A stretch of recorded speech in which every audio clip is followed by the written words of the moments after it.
आज का देखिए 15 क्वेश्चंस होंगे। आउट ऑफ 15 अगर आप ला पा रहे हैं तो आप अपने आप को बहुत अच्छा माने, स्पेशली सीटेट की दृष्टि से भी, और वैसे भी अगर आप तैयारी कर रहे हैं तो ठीक है। तो अगर आप आउट ऑफ 15 ला पा रहे हैं आज तो आप खुश हो जाइएगा। इवन 13 तक भी जिनके आ रहे हैं वो अच्छा मानिएगा अपने आप को, क्योंकि क्वेश्चंस अच्छे रहेंगे। विच one of the following is a critic of theory of multiple intelligences? मतलब इनमें से कौन सी एक आलोचना है गार्डनर के बहुबुद्धि सिद्धांत की? ठीक है। क्रिटिक मतलब आलोचना है, किसकी आलोचना? मतलब कुछ एक नेगेटिव पॉइंट इस थियोरी के बारे में माना जाएगा किसको? मल्टीपल इंटेलिजेंसेस यानी 8 प्रकार की बुद्धि को हम कंसीडर कर रहे हैं। पहला ऑप्शन है multiple intelligence are only the talents present in intelligence as a whole. मतलब कि मल्टीपल इंटेलिजेंस क्या है? सिर्फ टैलेंट्स हैं लोगों में जो एज अ होल प्रेजेंट होते हैं, उनको इन्होंने अलग अलग बना दिया। साउंड नहीं आ रहा, कौन है ये महान व्यक्ति? ग्रेट प्रिया। फिर है बी ऑप्शन। बी ऑप्शन कहता है multiple intelligence provides students to discover their propensities. भाई जो बच्चे हैं उनका रुझान किस तरफ है, इस चीज में हेल्प करता है मल्टीपल इंटेलिजेंस उनको जानने में। या फिर C option, it over emphasizes practical intelligence. मतलब कि ये क्या करता है, ज्यादा ध्यान देता है किस चीज पर? प्रैक्टिकल इंटेलिजेंस पर, व्यावहारिक बुद्धि पर अगर मैं कहूं तो। बताइए एक बार, आंसर कीजिए फटाफट से। अच्छा, डंके की चोट पर लॉक कर दें, आशीष कह रहे हैं ए ऑप्शन को। चलिए देख लेते हैं, आवाज तो आ रही है, देखते हैं एक बार। और बताइए, और बाकी लोग बताइए। बी डी मिक्स्ड आंसर आ रहे हैं। आंसर जो होगा इसका वो होगा A option, multiple intelligence are only the talents present in intelligence as a whole. इसको 2-3 ग्राउंड्स पर क्रिटिक किया गया इस थियोरी को। एक तो ये कहा गया कि अगर ये इंटेलिजेंस है तो इनको आईक्यू के थ्रू क्यों नहीं जांचा जाता, और फिर साथ में ये भी कहा गया कि जब आप इनको जांच नहीं सकते, ऐसा भी तो हो सकता है ये टैलेंट्स हों अलग अलग लोगों में 8 प्रकार के। जैसे किसी के कोई सिंगिंग में भी थोड़ा अच्छा हो सकता है, किसी को थोड़ा सा मैथ्स में भी इंटरेस्ट हो सकता है, किसी को थोड़ा सा साइकोलॉजी में भी इंटरेस्ट हो सकता है। मतलब इस तरीके से टैलेंट्स भी तो हो सकते हैं। तो इस तरीके से इसको क्रिटिसाइज किया गया इस एक ग्राउंड पर। दूसरा ग्राउंड ये था कि इसके जो एम्पेरिकल एविडेंसेस हैं वो मिल नहीं पाए बहुत ज्यादा, लेकिन बिल्कुल ही नहीं मिल पाए ये कहना गलत होगा। इसलिए अगर ए नहीं होता तो हम डी पर जाते। ठीक, कि इसको प्रॉपर तरीके से आप कैसे प्रूव करेंगे, तो वो एक छोटी सी बात हुई। जो आंसर है, आवाज क्लियर नहीं है आपके फोन में, या तो इंटरनेट की समस्या है या कुछ और प्रॉब्लम है। ठीक, तो ऐसा कुछ नहीं है कि रुझान ढूंढ पाए या प्रैक्टिकल इंटेलिजेंस पे इन्होंने बात की हो। इनको 8 बुद्धि ना मान करके लोगों ने कहा कि टैलेंट्स भी तो हो सकते हैं अलग अलग, जरूरी नहीं है कि मल्टीपल इंटेलिजेंसेस इस तरीके की हो। ठीक है, आगे बढ़ते हैं। हिंदी में अभी अवेलेबल नहीं है तौफीक। नेक्स्ट क्वेश्चन पर चलेंगे।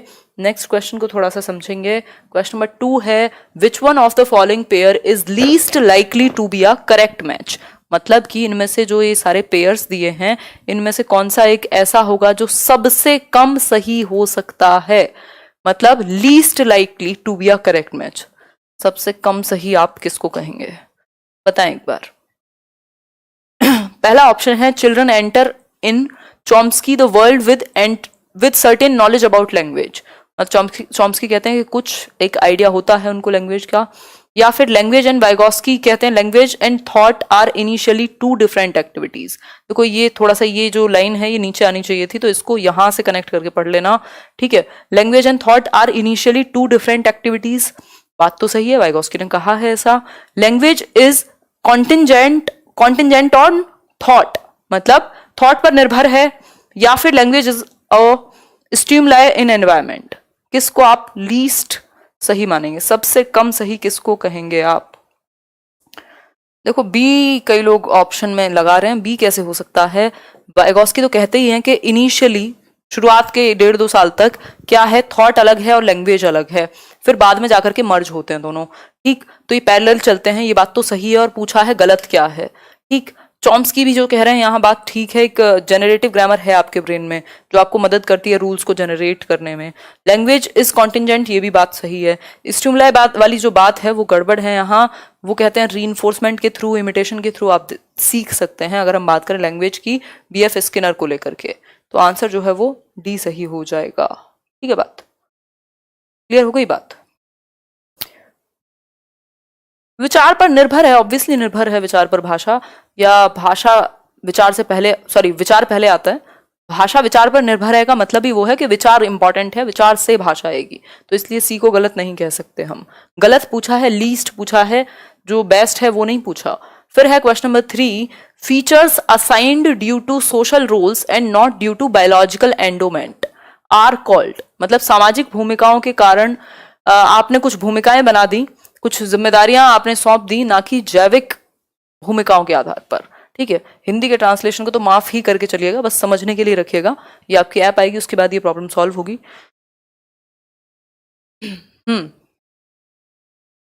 बताइए अक्षय, जेंडर रोल एटीट्यूड्स कहेंगे, जेंडर रोल स्ट्रेन कहेंगे, जेंडर रोल स्टीरियोटाइप कहेंगे, या जेंडर रोल डायग्नोस्टिसिटी कहेंगे? आंसर कीजिए थोड़ा सा। सी ऑप्शन, मतलब जेंडर रोल स्टीरियोटाइप, एग्जैक्टली। जब आपने समाज के आधार पर, यानी कि सोशल रूल्स के आधार पर कि महिलाएं जो है घर का काम करेंगी, पुरुष बाहर जाकर के काम करेंगे, ये क्या है, समाज ने भूमिकाएं बनाई थी, उनको ही आपने अपना लिया, ना कि बायोलॉजिकल एंडोमेंट्स के हिसाब से। ठीक है, बायोलॉजिकल एंडोमेंट क्या है कि जो आपकी फीमेल है वो मतलब बच्चे को जन्म देंगे, ये क्या है, एक बायोलॉजिकल एंडोमेंट है, इसमें परिवर्तन नहीं कर सकते आप, तो ये तो नॉर्मल है, ये तो नेचर से ही वैसा है। ठीक, लेकिन आप ये कहें कि झाड़ू जो है वो पुरुष नहीं लगा सकता, तो ये क्या हुआ, ये आपने सोशल भूमिकाओं में बांध दिया। दैट मीन्स इसी को हम जेंडर रोल स्टीरियोटाइपिंग कहते हैं। ठीक है, बात आगे बढ़ेंगे। All of the following promote assessment as learning except, मतलब ये सभी जो है असेसमेंट एज लर्निंग को प्रमोट करते हैं, किसी एक बात को छोड़ के। एक्सेप्ट का मतलब नॉट ही मान लिया करो, लीस्ट ही मान लिया करो। और आंसर कीजिए एक बार। अच्छा, बहुत बढ़िया उषा जी। पहला ऑप्शन है telling students to take internal feedback. आप कहें भी देखो, बताओ एक बार आपको कहां समस्या आई है। या फिर generating a safe environment for students to take chances, एक सेफ एनवायरनमेंट बनाया जाए जहां बच्चे कुछ चांस ले सकें, कुछ अपने मन का इनिशिएट कर सकें। या फिर tell students to reflect on the topic taught, उनको कहें कि एक बार प्रकाश डाल के देखो, रिफ्लेक्ट करके देखो जो पढ़ाया है वो किस हद तक समझ आया और कहां समस्या है। या फिर D option, testing students as frequently as possible, जितना ज्यादा हो सके आप बच्चों को टेस्ट करें, चेक करें उनको। बताइए एक बार क्या होगा इसका सही आंसर। बहुत बढ़िया जसमीत, वेलकम है आपका। आंसर कीजिए फटाफट से लाइक और शेयर करने के बाद। डी होगा इसका आंसर। देखो, लगातार बार बार हर बार आप सिर्फ टेस्ट करते रहें, ये नहीं होगा इसका मेन मुद्दा। ठीक है, मतलब फ्रीक्वेंटली क्या करना, टेस्ट करना बच्चे को, ये मेन मुद्दा नहीं है कि हर टाइम आप टेस्ट कर रहे हैं। ये असेसमेंट एज लर्निंग नहीं है। असेसमेंट एज लर्निंग है जब बच्चों को मौका मिले खुद के लिए फीडबैक लेने का, वो देख पाए, वो सेल्फ असेस कर पाए कि उसमें कमी कहाँ है, वो कैसे सीखता है। तो बाकी की तीनों चीजें ठीक हैं। ये इंटरनल फीडबैक वो ले पाए, बता पाए बच्चा कि भाई मुझे यहाँ समस्या है, ऐसे ऐसे है। सेफ एनवायरनमेंट हो जहां वो खुद से इनिशिएट कर सके और अपने जो भी पढ़ाया गया है उस चीज पर वो रिफ्लेक्ट करके देखे स्वयं से। मतलब बच्चा एक्टिव है, ड्यूरिंग प्रोसेस है, जब आप लर्निंग के दौरान क्या कर रहे हैं, असेस कर रहे हैं बच्चे को। ठीक है, बहुत बढ़िया मधु कुमार वर्मा जी, बहुत महीनों बाद जुड़ी हैं आप। आगे बढ़ते हैं। क्वेश्चन नंबर 5 है आपके सामने, ध्यान से पढ़िएगा थोड़ा सा। हाँ, किसको आवाज नहीं आ रही है।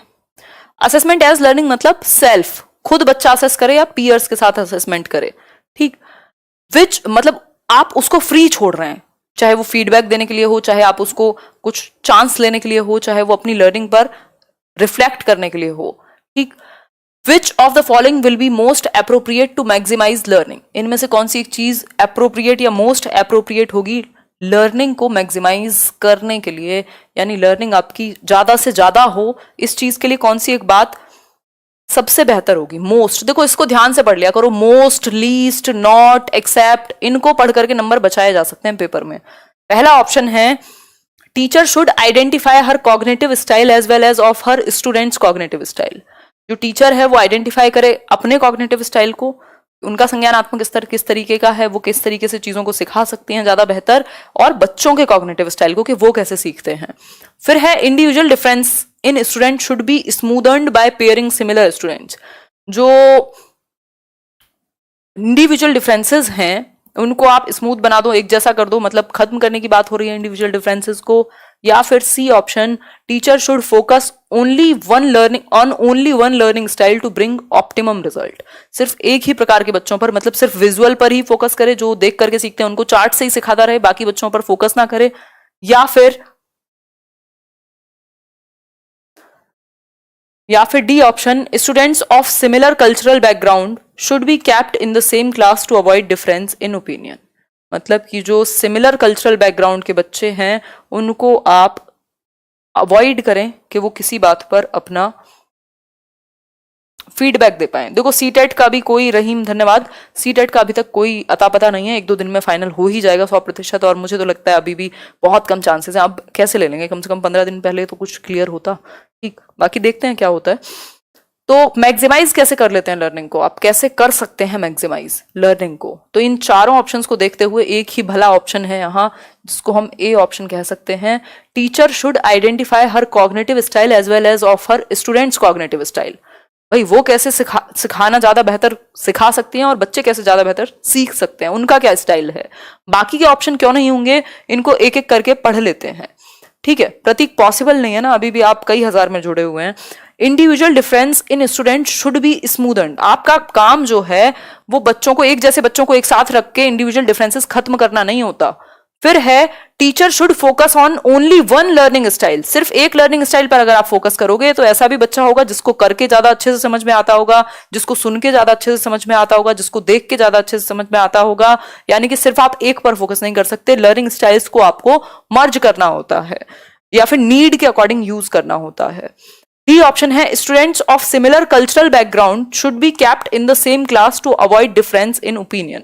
मतलब कल्चरल बैकग्राउंड मतलब जो एक जैसी संस्कृति के बच्चे हैं या एक स्टेट के बच्चे हैं उनको आपने एक क्लास में रख लिया, बाकी बच्चों को आपने एक में रख लिया, कि ओपिनियन अलग अलग नहीं होनी चाहिए। इसका मतलब आप इंडिविजुअल डिफरेंसेस को खत्म कराने की बात कर रहे हैं, तो डी ऑप्शन यहां सिंपली गलत है। ठीक है,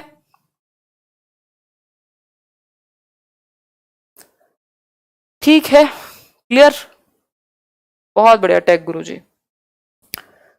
अच्छा, चारों ऑप्शंस एक्सप्लेन करने की जरूरत नहीं बची क्या, आप बहुत स्मार्ट हो गए आजकल। एन इंक्लूसिव, अच्छी बात है। An inclusive school reflects on all the following questions except. एक इंक्लूसिव स्कूल, एक समावेशी स्कूल जहां हर तरीके के बच्चे को इंक्लूड किया जाना चाहिए। 5 नंबर का टॉपिक है सीटेट में, बदलता नहीं है, कभी पूछा जाएगा आपसे, बताइए एक बार। बहुत बढ़िया सोनम। पहला ऑप्शन है, do we believe that all students can learn. Do we work in teams to plan and deliver learning enabling environment. Do we properly segregate special children from normal to provide better care? या फिर do we adopt strategies catering for the diverse needs of students? थोड़ा question ध्यान से पढ़ा होगा तभी ठीक होगा, नहीं तो इसमें गलतियां बहुत होने वाली हैं, बहुत होने वाली हैं। बहुत बढ़िया उमेश जी, आंसर कीजिए फटाफट से। Thank you Sneha. क्या होगा इसमें answer? An inclusive school reflects on all the following questions except।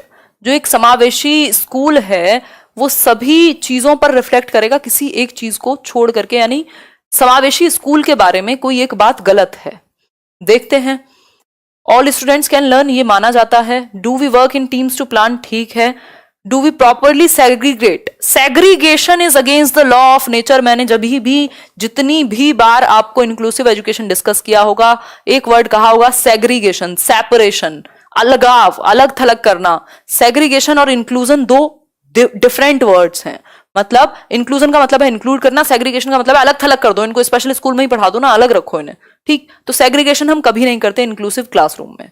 हम सबको, सभी के लिए शिक्षा की बात होती है इंक्लूसिव क्लासरूम में। गिफ्टेड स्टूडेंट्स आर, यानी कि प्रतिभाशाली छात्र हैं, क्या हैं? देखिए एक बार, कन्वर्जेंट थिंकर होंगे, डाइवर्जेंट थिंकर होंगे, एक्सट्रोवर्ट होंगे, या बहुत डिफिकल्ट वर्किंग होंगे, मतलब पता नहीं पहाड़ तोड़ रहे होंगे।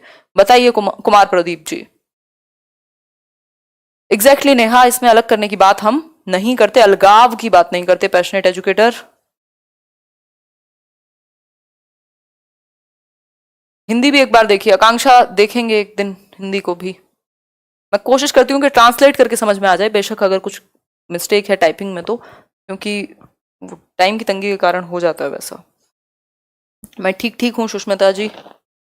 Divergent thinker, exactly. देखो जो गिफ्टेड बच्चा है वो सिर्फ एकेडमिक्स की फॉर्म में ही नहीं होता। हालांकि आईक्यू के टर्म में टर्मन कहते हैं कि भाई 140 प्लस हो, यानी किसी एक क्षेत्र में बहुत ही विशेष हो ये, तो हम उसको उस बेसिस पे गिफ्टेड कह रहे हैं। चाहे वो फिर आपका मतलब जो गिफ्टेड है वो क्रिएटिव होगा ऐसा कहा जाता है, वैसे जरूरी नहीं है, बट किसी एक फील्ड में क्या है वो डाइवर्जेंट थिंकर जरूर होगा। उसकी जो सोच है वो सिकुड़ती हुई नहीं होगी, वो दिशाओं में सोच पाएगा, मल्टीपल सॉल्यूशंस सोच पाएगा, क्योंकि उसका जो हायर मतलब मेंटल एबिलिटी है वो अच्छी है। और सारे डाइवर्जेंट थिंकर गिफ्टेड क्रिएटिव हों ये जरूरी नहीं है।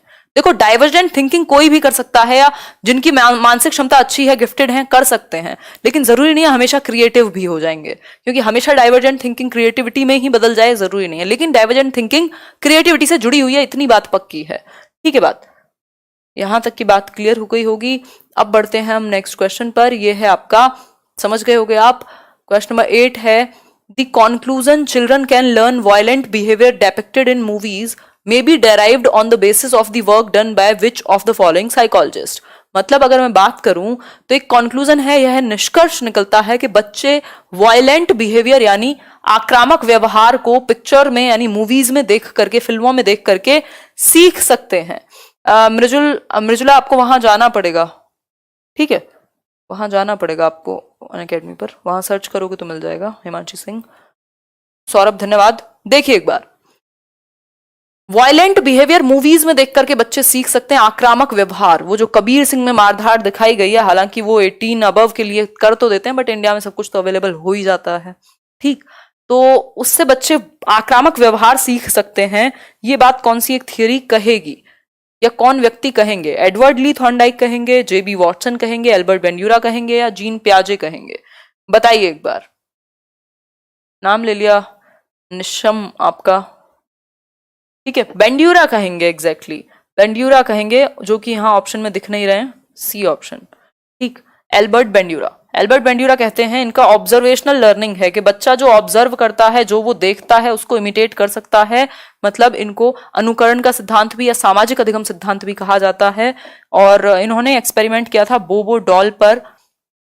कुछ बच्चों को एक रूम में ऐसी मॉडल को दिखाया गया जिसको पंच करो, जिस एक डॉल को, तो वो खड़ी हो जाती थी वापस से, क्योंकि एक स्प्रिंग जैसा उसमें कुछ था। तो बच्चों ने जब वो देखा, तो जिन बच्चों ने वो मारने वाला सीन देखा, वायलेंट बिहेवियर देखा, उन्होंने वही रिपीट किया। जिन्होंने वो जो एक सॉफ्ट और केयरिंग वाला देखा, उन्होंने वो किया। मतलब देख करके हम सीखते हैं, इमिटेट करते हैं, हम पर प्रभाव पड़ता है जो हम देखते हैं उसका। ये बात बेंड्यूरा कहेंगे। ये था वो बोबो डॉल एक्सपेरिमेंट।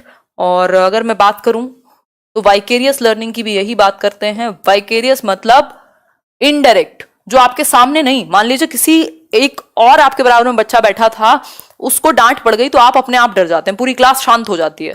मतलब आपके साथ नहीं हुआ डायरेक्ट, लेकिन आप पर इनडायरेक्टली प्रभाव पड़ा है, आप प्रत्यक्ष रूप से। वाइकेरियस लर्निंग, उसकी बात भी बेंड्यूरा ही करते हैं। ऑब्जर्वेशनल लर्निंग की बात भी, इमिटेशन की बात भी, है ना, ये सारी बातें बेंड्यूरा ही करते हैं। और 4 स्टेप इन्वॉल्व होते हैं इनकी लर्निंग में, AR, PR, attention, retention, reproduction और रीइंफोर्समेंट। ठीक है बात। तो ये कुछ कुछ चीजें जिनको रिवाइज कर लिया करो। इनकी थियोरी मैंने कराई हुई है, सर्च करके एक बार देख लीजिएगा जो लोग नए जुड़े हैं। देखिए एक बार, क्वेश्चन नंबर 9 है, if students repeatedly make errors during a lesson a teacher should. अगर बच्चे जो हैं वो लगातार क्या हैं, गलतियां कर रहे हैं किसी एक काम को, किसी एक लेसन को करते हुए। देखो गलतियों से एक क्वेश्चन आपका जरूर आता है, गलतियों से एक क्वेश्चन जरूर आता है, मतलब एरर्स से एक क्वेश्चन जरूर आता है। और ये आपकी बिल्कुल कॉमन सेंस पर बेस्ड होता है, इसमें आपको कोई थ्योरी पढ़ने की जरूरत नहीं होती। ठीक, तो एरर की अगर हम बात करें, बच्चे गलतियां करते हैं बार बार किसी एक लेसन को करते हुए, किसी एक पार्ट को करते हुए। कोई बात नहीं खुशबू, पहला ऑप्शन है make changes in the instruction, make changes in instruction, task, time table और sitting arrangements, leave the lesson for the time being and come back to it after some time, identify the erring students and talk to principal about them. Erring होता है पापी बच्चे, बच्चे को आप पापी नहीं कहते, दुष्ट नहीं कहते। ठीक, बच्चा भगवान का रूप होता है। और आपकी पेडागोजी में अगर आपको एक नंबर लेना है तो फिर तो और ज्यादा है, वैसे तो रियल में भी होना चाहिए। फिर है make erring students stand outside the classroom. फिर से ये वर्ड जहां दिख जाए ना, पूरे इंग्लिश पेडागोजी हो चाहे CDP हो, दौड़ लगा देना कि ये ऑप्शन नहीं होगा जब तक ऊपर नॉट ना लिखा हो। ठीक है, तो एक बार बताइए, देखो सारा खेल पेडागोजी में लैंग्वेज को समझने का है। अगर लैंग्वेज कब समझ पाओगे, जब ज्यादा प्रैक्टिस की होगी। पहले तो थियरीज अच्छे से समझी होंगी और फिर उससे भी ज्यादा प्रैक्टिस आपने बहुत अच्छे से की हो। नहीं तो क्योंकि इंग्लिश नहीं है, हिंदी नहीं है, मैथ्स नहीं है कि डायरेक्ट क्वेश्चन आपके सामने प्रेजेंट हो जाएगा, घुमा करके क्वेश्चन पूछे जाते हैं। अगर आप लैंग्वेज नहीं समझ पाए, आपका एक नंबर गया।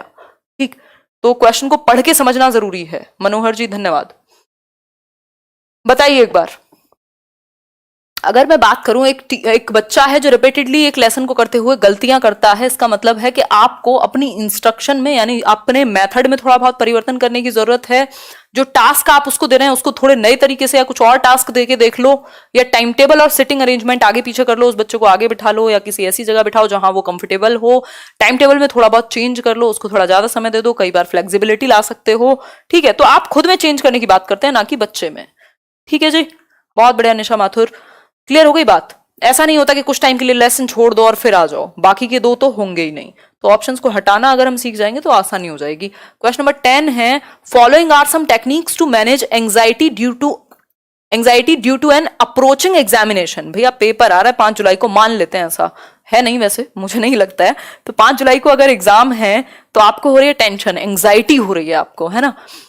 तो उस एंजाइटी से बचने के लिए या उसको मैनेज करने के लिए क्या चीजें की जा सकती हैं? एक्सेप्ट अब समझ जाओ, एक्सेप्ट लिखा है तो नॉट मान लो, लीस्ट मान लो, और जहां लीस्ट एक्सेप्ट नॉट दिखे, कान खड़े करके एकदम 3 इडियट वाले और ध्यान से आंसर करना है। ठीक है, तो पहला ऑप्शन है familiarizing with the pattern of question paper. आप पैटर्न से परिचित हो, आपको पता ही नहीं है कि 150 नंबर में कैसे क्वेश्चन आता है। आधे लोग वहां इंग्लिश लैंग्वेज 1 या लैंग्वेज 2 में उलझे रहते हैं पेपर में।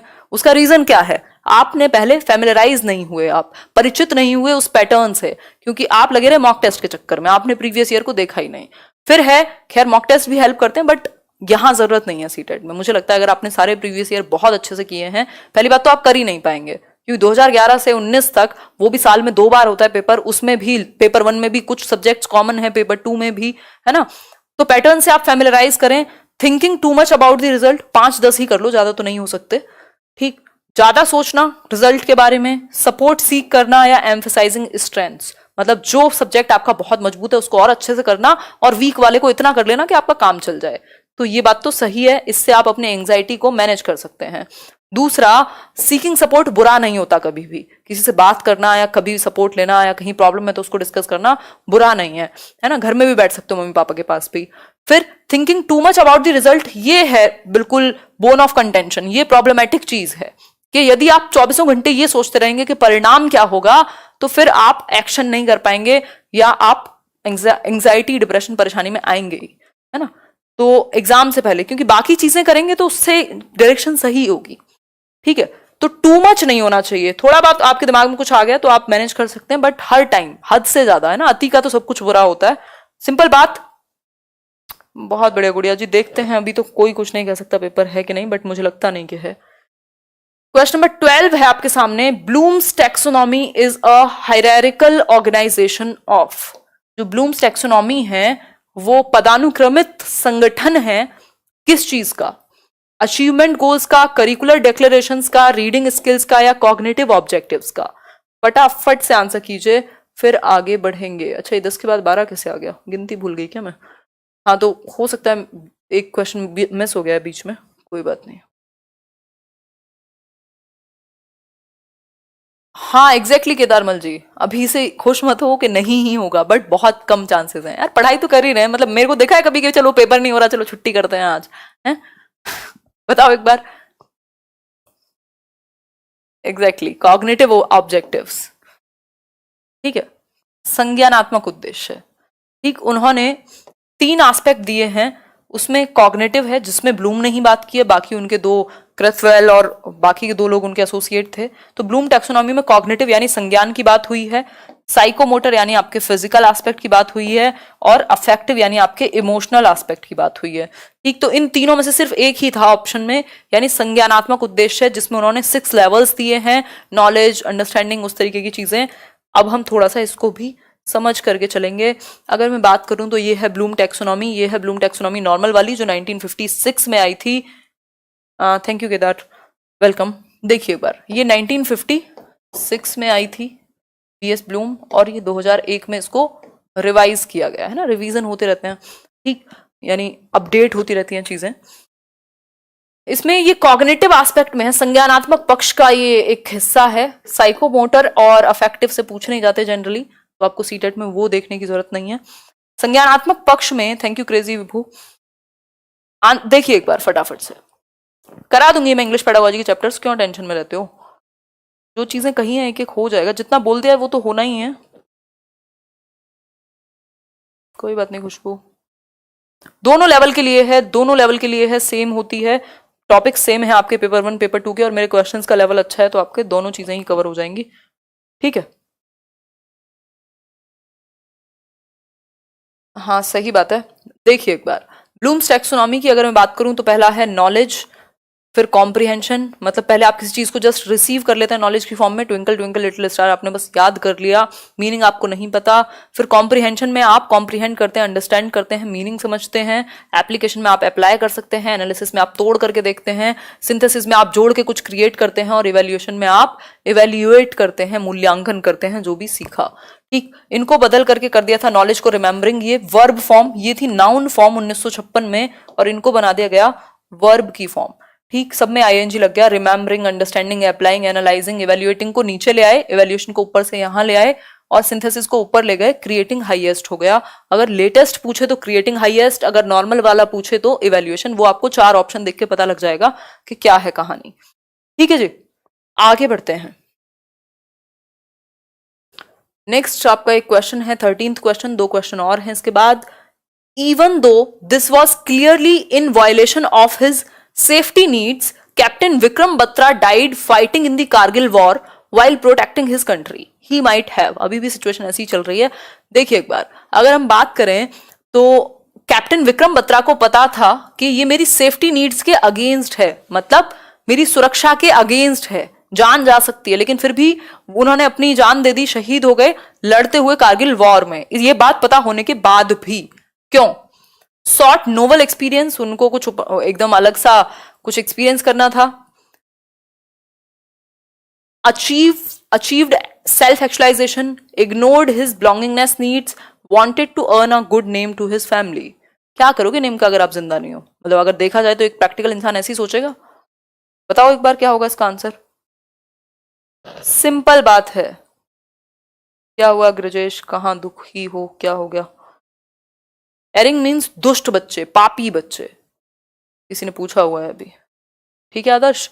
आंसर क्या होगा? अचीव्ड सेल्फ एक्चुअलाइजेशन, यानी कि आत्मसिद्धि की प्राप्ति। हाईएस्ट पोटेंशियल मेरा क्या हो सकता है कि मैं अपने देश के लिए जितना हो सके मैं पूरा डिवोट करूं खुद को, चाहे जान भी चली जाए, तो वो है सेल्फ एक्चुअलाइजेशन। सेफ्टी नीड्स को भी क्रॉस कर दिया, ठीक है बात। तो ये एक कहानी है, ये हमने समझा था, ये वही है जो नीड की हायरार्की है ना आपकी। नीड की हायरार्की से 1-2 बार क्वेश्चन आए हैं, पेपर 2 में आए हैं। और अगर मैं बात करूं हायरार्की ऑफ नीड्स, आवश्यकताओं का अनुक्रम, मोटिवेशन की थियरी है ये अब्राहम मैस्लो की, जो कहते हैं कि हम एक लेवल पे जब पूरा होता है तो हम नेक्स्ट लेवल पे मोटिवेट होते हैं जाने के लिए, ठीक। 5 लेवल्स हैं। फिजियोलॉजिकल नीड्स यानी शारीरिक आवश्यकताएं, रोटी कपड़ा मकान वाली, ठीक। फिर आपकी दूसरी है सेफ्टी नीड्स, कि भैया हमारी जो सेफ्टी है ना, पर्सनल सिक्योरिटी इंपॉर्टेंट है, एक हेल्थ इंश्योरेंस इंपॉर्टेंट है। लव एंड बिलोंगिंगनेस, एक फैमिली हो, एक इंटीमेट रिलेशनशिप हो, या सेंस ऑफ कनेक्शन आपको फील हो, यार दोस्त एंड ऑल, ठीक। सेल्फ एस्टीम है कि आपको रिस्पेक्ट फील हो समाज में, और सेल्फ एक्चुअलाइजेशन है आपका हाईएस्ट पोटेंशियल क्या है, आप किस चीज के लिए बने हैं, वो वाली चीज, ठीक। तो उनका लेवल जो रहा होगा वो यही रहा होगा। और कल जो एक क्वेश्चन हमने किया था कि एक माँ की अपने बच्चे को बेचने की खबर आई क्योंकि भूख से मर रही थी वो, तो वो उनकी फिजियोलॉजिकल नीड्स पूरी नहीं हो पा रही थी, शारीरिक आवश्यकताएं, ठीक है बात। हाँ ज्योति बत्रा जी बताइए क्या सुनना है। नेक्स्ट क्वेश्चन है second last, which one of the following is correctly matched, इनमें से कौन सी एक चीज जो है वो सही तरीके से मैच्ड है? रूबी आंसर कीजिए। फिजिकल डेवलपमेंट एनवायरमेंट और डेवलपमेंट से होगा, कॉग्निटिव डेवलपमेंट मैचुरेशन से आएगा, सोशल डेवलपमेंट एनवायरमेंट से आएगा, मॉरल डेवलपमेंट मैचुरेशन से आएगा। एक बार आंसर कीजिए फिर हम लोग आगे बढ़ेंगे, कीजिए आंसर। ठीक है जी, मैं हिंदी में ज्यादा यूज करूंगी। गोपाल शुक्ला जी, ओ ग्रेट, हामिदा बेगम। आंसर कीजिए, क्या होगा? सोशल डेवलपमेंट आपका एनवायरमेंट से होता है फॉर श्योर, पूरे तरीके से। सामाजिक जो विकास है वो पर्यावरण से होगा, पर्यावरण से। कॉग्निटिव जो है वो मैच्योरेशन से होगा, टोटली मैच्योरेशन से नहीं होता। कॉग्निटिव आपकी स्किल्स से भी होता है, उसमें और भी बहुत सारी चीजें हैं, एक्टिविटी से भी होता है। प्याजे ने 4 चीजें बताई हैं। फिजिकल जो है वो एनवायरमेंट से हो नहीं, आपके जीन्स भी इंपॉर्टेंट है ना। आपकी हाइट एक लिमिट से ज्यादा नहीं बढ़ सकती अगर आपने वो जीन्स जो है छोटे वाले किए हुए हैं एक्वायर। मॉरल जो है, मॉरल भी समाज से, एनवायरमेंट से ज्यादा प्रभावित होता है। तो सबसे ज्यादा जो प्रभावित होगा सोशल डेवलपमेंट वो एनवायरमेंट से कनेक्टेड है, सीधा सीधा। ठीक है बात, आगे बढ़ेंगे। डिसलेक्सिया और डिस्प्रेक्सिया में क्या डिफरेंस है मैं अभी बता दूंगी किंजल, लास्ट में बता दूंगी। डिस्प्रेक्सिया और डिसलेक्सिया पूछा है ना, अभी करेंगे डिस्कस। लास्ट क्वेश्चन है ये आज के लिए, फिर डिस्प्रेक्सिया समझेंगे। क्वेश्चन नंबर 15 है, कह रही हैं आप इंस्टा पे भी पूछा है आपने, यार नहीं देख पाती हूँ मैं messages. A teacher shows 2 identical glasses filled with an equal amount of juice in them. She empties them in 2 different glasses, one of which is taller and the other one is wider. She asks her class to identify which glass would have more juice in it. Students reply that the taller glass has more juice in it. Her students have difficulty in dealing with. इन बच्चों को किस चीज से deal करने में समस्या हो रही है, बताएं एक बार। Thank you Harsha. देखिए एक बार आंसर कीजिए, क्वेश्चन देखिए एक बार।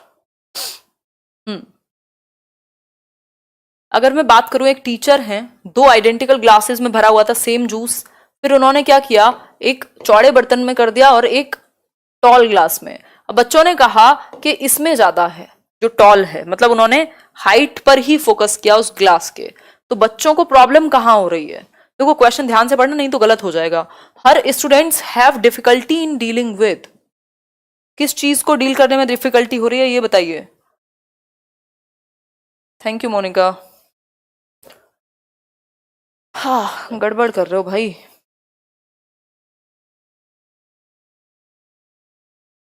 अच्छा निशा जी, नहीं करेंगे संदीप लॉक। डिसेंटरिंग, डिसेंटरिंग, इसको विकेंद्रीकरण लिख लेना हिंदी में काट करके। अगर बच्चा, आपने मान लीजिए ये बॉटल है, ठीक है, ये हमारी 2 बॉटल है, दी बॉटल बोलते ना बिल्कुल डेफिनेट आर्टिकल वाली। तो ये हमारी लेट्सलन की बॉटल है, और इस बॉटल में से, अभी तो मुझे कुछ नहीं दिख रहा सामने, मान लीजिए एक ये 1 लीटर की बॉटल है, एक चौड़े बर्तन में डाल दिया पानी को, 1 लीटर को, ठीक है, डीओ की बॉटल में डाल देते हैं। फिर उस केस में क्या होगा, बच्चों को आपने दिखाया, वो कहेगा जो वाइडर है, जो चौड़ा बर्तन है उसमें कम है, इसी में ज्यादा है। क्यों? क्योंकि वो इसकी एक ही चीज पर फोकस कर पाता है, वो डिसेंटर नहीं कर पा रहा। मतलब सेंटरेशन है, केंद्रीकरण है, सिर्फ हाइट पर फोकस है। अगर सिर्फ हाइट पर फोकस है तो क्या होगा, कंजर्वेशन नहीं आया बच्चे में। ठीक है बात, कंजर्वेशन अगर नहीं आया तो कहानी क्या होगी, इसका सिंपल सा मतलब है बच्चे किस चीज में डिफिकल्टी हो रही है, उनको किस चीज को डील करने में, डिसेंटरिंग को, डिसेंटर नहीं कर पा रहे, वो विकेंद्रीकरण नहीं कर पा रहे, एक एस्पेक्ट पे ही फोकस है। किस पे? कि बस हाइट पर। बाकी ये नहीं देख रहे कि इसमें क्वांटिटी तो उतनी ही है अगर 1 लीटर तो 1 लीटर ही रहेगा, चाहे दुनिया के किसी बर्तन में डाल दो। ठीक, तो उनको डिसेंटरिंग में प्रॉब्लम है, वो एक ही चीज पर फोकस कर रहे हैं, टेंडेंसी टू कॉन्सेंट्रेट है उनमें, सेंटरेशन है, मतलब सिर्फ एक एस्पेक्ट पे फोकस कर पाते हैं वो। ठीक है बात, होपफुली